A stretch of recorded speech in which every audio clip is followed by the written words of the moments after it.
வணக்கம் ராதிகா. அதாவது நேபாள நாட்டின் ரவுசா மாவட்டத்தில் கடந்த சில நாட்களாக இடைவிடாது பெய்து வரும் கனமழையின் காரணமாக பல்வேறு இடங்களில் திடீர் வெள்ளப்பெருக்கும் நிலச்சரிவும் ஏற்பட்டுள்ளது.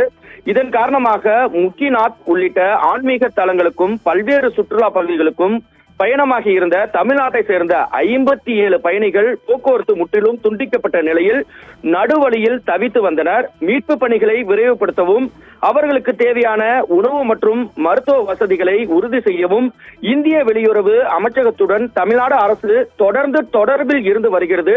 மேலும் நேபாளத்திற்கு அழைத்துச் செல்லப்பட்ட 57 பயணிகளும் கும்பகோணத்தில் உள்ள தனியார் ஏஜென்சி மூலம் அழைத்துச் செல்லப்பட்டுள்ளனர். இதில் திருச்சி, சென்னை, சிதம்பரம், மயிலாடுதுறை, திருவாரூர், பாண்டிச்சேரி, கும்பகோணம், தஞ்சாவூர், ஓசூர், திருவண்ணாமலை, கிருஷ்ணகிரி, தர்மபுரி என பல்வேறு பகுதிகளை சேர்ந்தவர்கள் கடந்த 23ஆம் தேதி 3 வேன்கள் மூலம் அழைத்துச் செல்லப்பட்டுள்ளனர்.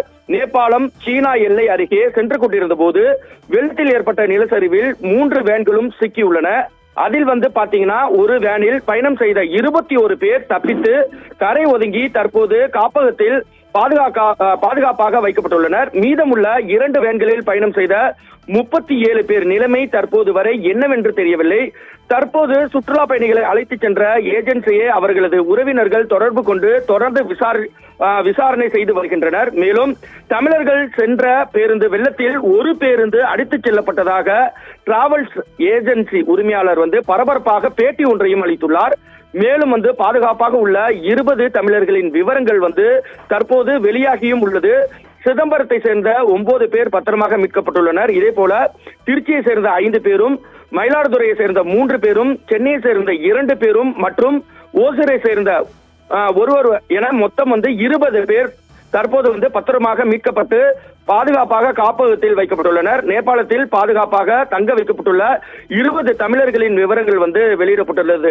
இதுல யார் பாத்தீங்கன்னா தியாகராஜன், பழனியப்பன், முருகானந்தம், முத்துக்குமரேசன், நவா கபீர்தாஸ், விஜய புவனேஸ்வரி, மைத்திலி, கனகசபே ராதே என சிதம்பரத்தை சேர்ந்த 9 தமிழர்கள் பத்திரமாக மீட்கப்பட்டுள்ளனர். இதே போல பாத்தீங்கன்னா ஓசூரை சேர்ந்த புஷ்பராணி, மயிலாடுதுறையை சேர்ந்த ரத்தினகுமார், மணிமேகலை, அப்புறம் பூங்குழலி, கிருபஹரி, வள்ளிஞானி, சத்யா, சிவரஞ்சனி, கற்பகம் என தற்போது வரை மீட்கப்பட்டுள்ளனர். சென்னையை சேர்ந்த மாறன் மற்றும் சாந்தி ஆகிய இருவரும் மீட்கப்பட்டு பாதுகாப்பாக தங்க வைக்கப்பட்டுள்ளனர்.